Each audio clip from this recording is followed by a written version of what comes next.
Hey guys, got a new knife video for you here. This thing is a beast. This is the Artisan Cutlery Proponent. This is the first Artisan I've had.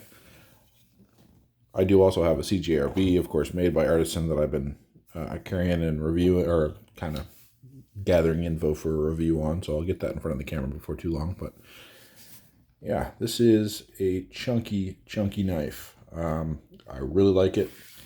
It's definitely not for everybody.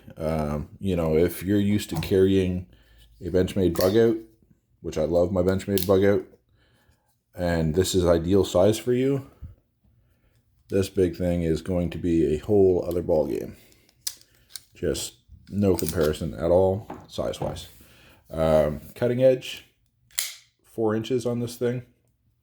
It's flat ground Warncliffe blade.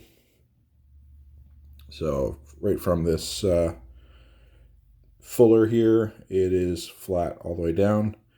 It's still, it's fairly thick around the edge, at the edge, honestly, but it still slices quite nicely. Let's see if I got anything for paper here.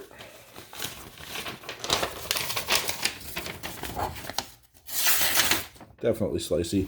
Let's give you a little up close look at it. It's got a stone-washed finish on it, D2 steel. They do make it in S35VN, but this is the D2 version. With the, what they call gray G10 scales, I call them blue. I don't think there's any way to call that gray, but I still like it, so that's all that matters. Has some texture. It's definitely not rough texture. It's not like Cold Steel Recon 1 type texture, but it is textured. You got some nice finger grooves kind of milled into the G10, and they do line up fairly well. A little colored accent around the pivot, and some really chunky fasteners. Big springy pocket clip. Be nice if that carried a little lower, but I mean, it does go along with the aesthetic of the knife.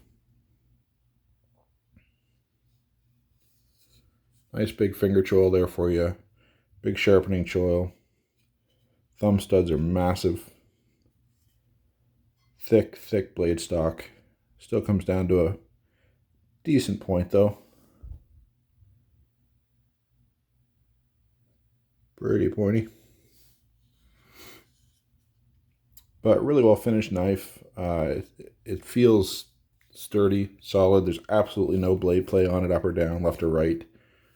Got your stop pin in there. This is a liner lock with ceramic ball bearing pivot on it. There's your liner. It's very smooth to get out of the way. Drops closed very easily. It is a flipper design. Also use thumb stud. Use your finger underneath the thumb stud if you want. It has a really strong detent on it, thankfully, because it's a heavy blade. You can still snap it out if you want. This takes a good whack. But yeah, for a big chunky knife, it's very smooth. Now, if you're expecting crazy speed out of it like that, I mean, look at the difference in the blade stock. It's a lot more girth to get moving. So it's definitely, it's smooth, but it's not what I would consider fast. Not bad with the thumb though, but with the flipper tab, it's definitely not as quick as a lightweight blade. No complaint, just, you know, it's physics. You got to get a lot more mass moving there. All right, so there is that. I'll give you a couple of other blades here for size comparison. Well, the only thing I have close to the thickness, it's bigger in some ways and smaller in other ways. I haven't put this in front of the camera yet, but this is the Spyderco Zabo. And it's similar in thickness. I think they're real close. The Artisan has it by maybe a 16th, but they're close. Blade wise, no comparison. The Artisan is thicker and Spyderco is much longer. All right, so as far as big knives, it's just slightly smaller than that Spyderco.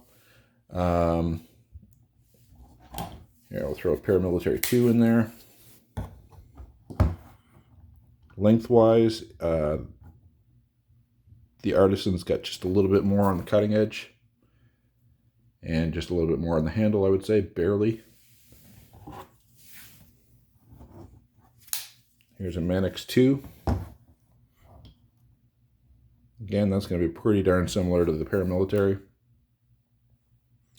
So it's a big, chunky knife. It's got a 4-inch blade on it. I think it's 9... What is it here? Well, they say 4-inch blade. I don't say 4-inch blade. So 4-inch to the edge of the recessed portion of the grip there. So you got a 3 3/8 inch blade, as far as I'm concerned. Cutting edge, anyway.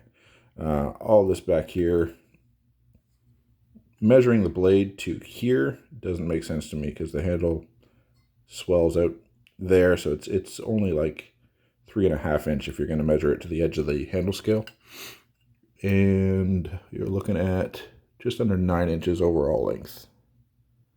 Say 8 3/4 inches, give or take. It's definitely going to be a presence in your pocket. Get you a weight here on it. Some of these other knives out of the way.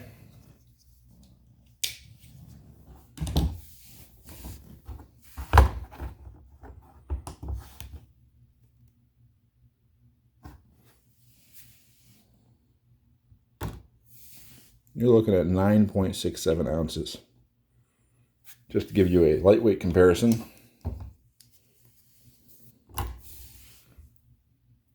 .88 ounces on the bug out. This is a hefty knife. It is big, heavy, chunky, and fun to play with. It'll cut cardboard like a boss, open packages, whatever you have to do. A little food prep if you're going to do it with a straight edge. I usually don't, but you could. Very cool knife. I think these go for around 120 Canadian. Of course, it's going to depend on what you get. You can get carbon fiber handles. You can get S35VN instead of D2 like this one is. There's a few different options that are going to change the price for you, of course, but for a big, chunky, smooth, solid feeling knife, I think it's a pretty good deal. I'll definitely be keeping it in my collection and keeping it in the carry rotation. I do like carrying big, chunky knives, along with my smaller EDC lightweights. So very cool. Anyway, guys, I'll get you some more videos. I am going to put one up on the CJRB Mangrove very soon. Zabo I haven't done a video on yet, so I'll have to do one of those. And I've got some other stuff. So anyway, hit that like button, guys. Subscribe to the channel. Make sure your notifications are on so you're notified when I do a video. And I'll get you another one as soon as I can. Thanks.